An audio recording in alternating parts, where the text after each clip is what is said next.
안녕하세요. 드림웨이브 하나님 나라의 완성 고학년 지침서 강의를 맡은 임예은입니다. 오늘 저와 함께 11단원 3과 예수님을 통해 하나님께 나아가요를 함께 살펴보도록 하겠습니다. 자, 오늘 함께 보실 말씀은요, 히브리서 7장의 말씀입니다. 오늘 본문 말씀은 예수님의 대제사장직에 대해서 말하고 있습니다. 대제사장에 대해서 지난과에서도 한번 소개해 드린 적이 있는데요. 모든 사람의 죄를 담당하신 예수님은 하나님과 우리 사이에 화목을 이루는 진정한 대제사장이 되어주셨습니다. 예수님의 대제사장직이 다른 대제사장들과 다른 점이 있다면 그것은 바로 그 제사장의 직분이 영원하다는 것입니다. 대제사장도 연약한 인간이죠. 그래서 그들도 죽음을 피해가거나 이길 수 없습니다. 그러나 예수님은 어떻죠? 예수님은 부활을 통해 죽음을 이기셨고 예수님의 대제사장직도 영원하신 것입니다. 결코 끝나지 않는 것이죠. 때로 우리는 예수님이 인간의 모습으로 이 땅에 오셨기 때문에 우리와 같이 연약한 존재이지 않을까 하는 의문을 가지게 될 때도 있습니다. 그러나 예수님은 그렇지 않습니다. 예수님 어떤 분이시죠?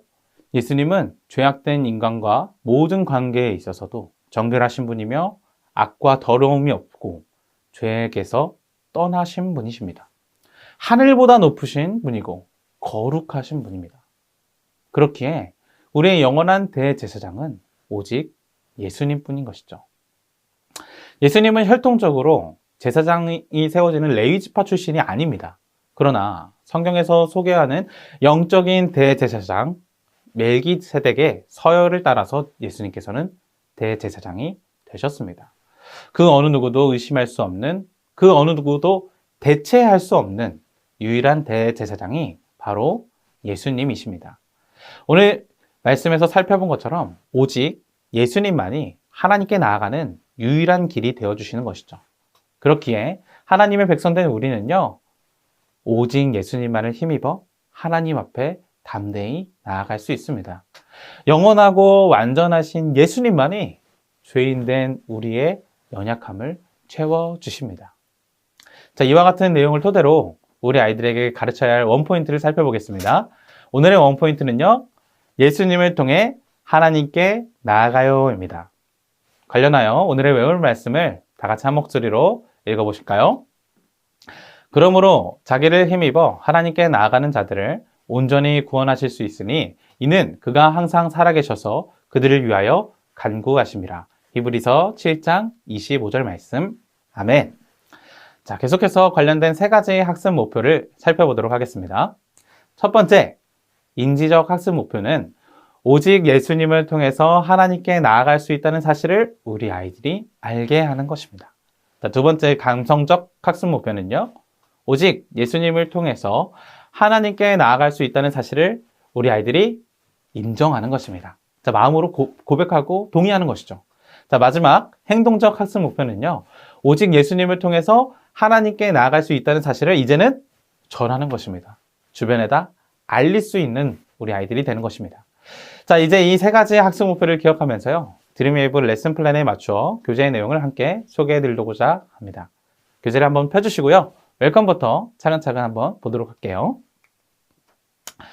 자, 오늘 웰컴 활동의 제목은요, 경로를 찾아주세요입니다. 그림을 보면요, 서울 지하철 노선도가 일부 그려져 있습니다. 복잡하게 얽혀있는 이 지하철 노선도는요, 미리 목적지까지 어떻게 가야 하는지 경로를 유심히 봐야 합니다. 너무 복잡하기 때문에 혹시라도 다른 경로를 보면은 목적지까지 무사히 갈 수가 없게 되죠. 자, 이 활동은요, 서울부터 잠실까지 지나가는 역의 개수가 가장 적은 경로, 그리고 환승 횟수, 갈아타는 횟수가 가장 적은 경로를 찾아서 적어보는 활동입니다. 자, 아이들에게 충분히 시간을 주시고요, 아이들이 직접 노선수를 하나하나 세워보면서 경로를 찾도록 안내해 주시면 되겠습니다. 자, 아이들과 함께 이 경로를 잘 찾아주셨다면요, 이제 주의를 집중시켜 주세요. 그리고 이렇게 얘기하시면서 넘어가 주시면 좋을 것 같습니다. 얘들아, 우리가 안전하게 도착지까지 가는 경로를 찾아보면서 목적지에 가기 위해 거쳐야 하는 역들이 참 많았다는 것을 알게 됐지. 그런데 우리가 하나님을 만나러 가는 길에도 반드시 거쳐야 하는 길이 있다는 것을 너네 알고 있니? 심지어 그 길은 한 길뿐이어서 아주 단순하대. 그 길은 어떤 길일까? 오늘 우리가 가진 질문에 대한 답이 바로 하나님의 말씀, 우리가 들은 설교, 어드벤처 활동의 내용 중에 있단다. 우리 다음 활동을 통해서 하나님께 나아가는 길은 어떤 길인지 우리 함께 살펴볼까? 라고 말하며 다음 어드벤처 활동으로 넘어가 주시면 되겠습니다. 자, 이번 어드벤처 활동은요, 보기에서 답을 찾아 빈칸을 채우는 활동입니다. 성경 말씀에 구절이 비어있는 칸에 알맞은 단어를 보기에서 골라 채우는 방식인데요. 충분히 풀 수 있는 시간을 주시고 다 푼 후에는요, 마치 시험 문제를 채점을 하듯 오답을 체크해 주시듯 이 선생님이 답을 해설해 주시면 되겠습니다. 자, 그럼 20절부터 한번 살펴보도록 하겠습니다. 자, 20절 빈칸에 들어갈 말은요, 맹세입니다. 예수님은 우리의 대제사장이 되어주신다고 맹세하셨습니다. 그리고 말뿐이 아닌 진짜 우리의 제사장이 되어주셨습니다. 자, 21절 빈칸에 들어갈 단어는요, 보증입니다. 앞서 스스로 맹세하시며 우리에게 약속을 주셨기 때문에 그 약속은 어떻게 되죠? 반드시 지켜지게 됩니다. 이처럼 예수님은 우리에게 주신 약속을 다시 한번 믿고 확신할 수 있도록 보증해 주십니다. 자, 25절 빈칸에 들어갈 단어는요, 힘입어와 간구입니다. 예수님을 힘입어 하나님께 나아가는 자들은요, 구원을 받을 수 있습니다. 왜냐하면 예수님이 우리를 위하여 간구해 주시기 때문이죠. 하나님께 우리의 모든 문제를 청원해 주십니다. 자, 26절에 들어갈 단어는요, 거룩, 더러움, 악입니다. 대제사장이신 예수님은 거룩하시고 악도 더러움도 없으신 분이십니다. 아주 작은 죄도 용납하지 않으시는 예수님. 이는 오직 예수님만이 가능한 그런 모습인 것이죠. 자, 27절에 들어갈 단어는요, 단번에입니다. 이스라엘 백성은 악을 행할 때마다 제사를 드려야 했고, 일반적으로 다른 제사장들도 자신의 죄를 위하여 제사를 해야 했습니다. 그러나 스스로 그 어떤 죄도 없으신 예수님은요, 자신을 들여 단번에 죄를 속죄하셨습니다. 자신의 죄도 없으실 뿐더러 모든 이의 죄를 해결해 주신 것이죠. 자, 28절에 들어갈 단어, 그것은 약점과 온전, 아들입니다. 아무리 율법을 따라 잘 세워진 제사장도요, 약점이 있기 마련입니다. 하지만 예수님은 어떻죠? 그렇지 않습니다. 그 이유는 온전하신 하나님의 아들이셨기 때문이죠. 말씀은 끊임없이 예수님의 대제사장직의 타당성에 대해서 설명을 합니다. 아니, 비교할 수 없을 만큼 완벽한 이 대제사장직이 무엇인지 소개하고 있습니다. 자, 우리 아이들이 그 예수님만이 우리 하나님께 나아갈 수 있게 하는 유일한 길이라는 사실을 선생님들께서 짚어주시면 너무나도 좋겠습니다. 자, 이제 우리 어린이들이 말씀을 통해 배운 내용을요, 삶의 자리에서 적용하기 위해 밸류 활동으로 넘어가 보도록 하겠습니다. 자, 오늘 밸류 활동은요, 예수님의 이름으로 라는 활동입니다. 자, 기도문을 적다 보면요, 우리가 종종 이런 생각을 하게 돼요. 이거 약간 편지 같다. 맞습니다. 기도는 하나님께 보내는 우리 메신저, 문자이기도 하고요. 또 하나님과 하는 통화이기도 합니다. 그리고 하나님께 보내는 편지이기도 합니다. 그런데요, 이 모든 기도 끝에 우리가 뭐라고 하죠? 예수님의 이름으로 기도합니다 라는 말을 붙이게 됩니다. 실제 편지가 이렇게 보내질 때 우표를 붙여야만 목적지에 갈 수 있는 것처럼 우리의 기도가 하늘에 닿기 위해서는요, 예수님의 이름을 통해야만 합니다.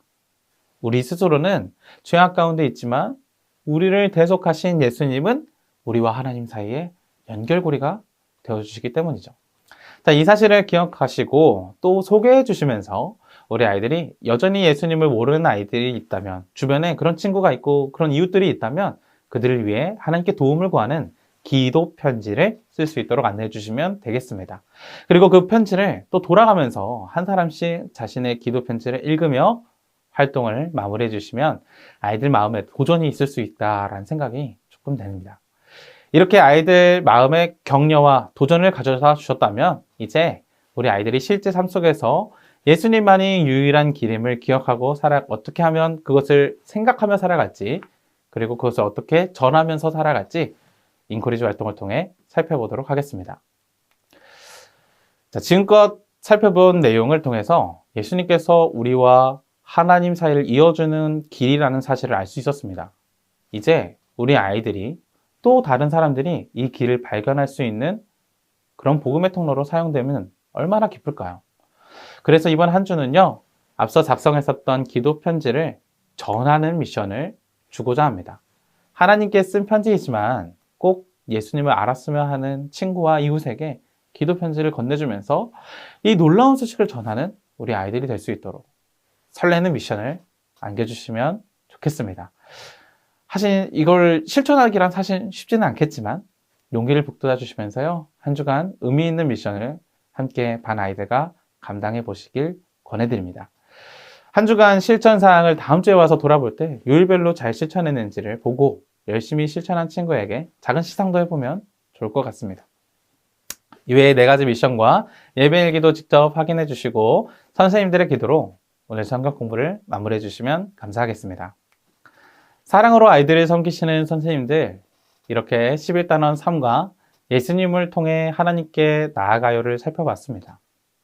오늘의 내용을 잘 기억하시어 예수님이 우리의 길이라는 사실을 우리가 먼저 인정하는 그런 한 주가 되었으면 좋겠습니다. 그럼 저는 여기서 인사드리며 다음 시간에 뵙도록 하겠습니다. 감사합니다.